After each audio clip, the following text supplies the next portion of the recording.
ராமேஸ்வரத்தில் இருக்கக்கூடிய அந்த கடலுடைய பெயர் என்ன? அக்னி தீர்த்தம்.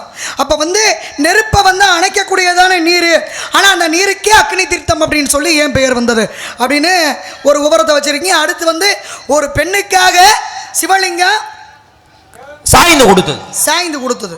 ஓ, நான் உங்கள்ட்ட என்ன கேட்டேன் அவருக்கா? ஒரு ஆலயம் அவ்வளவு ஞாபகமா இருக்கு எனக்கு இல்ல ஆத்தா, சொல்லுங்க. ஒரு ஆலயம் ஒரு நிகழ்வு நடந்த பிறகு ஆலயம் உருவாவது இயல்பு. ஆனால் அந்த ஆலயமாக ஸ்தலத்திலே அவர் அமர்ந்த பிறகு அதன் பிறகு அந்த அவதாரம் நிகழ்த்தப்பட்டது. மகாவிஷ்ணு எடுத்த அவதாரம் 9 அவதாரம். இது 9 அவதாரத்துல நரசிம்ம அவதாரம்னு ஒரு அவதாரம். ஏன் இரணிகசிபுன்ற ஒரு அசுரன் கேட்ட வரா என்ன வரா, யாராலையும் என்னை அழிக்க கூடாது. ஏப்பா அப்படி வரம் தர முடியாதுப்பா, வேற ஏதாச்சும் ஒரு வரம் கேட்டுக்க. என்ன வரா?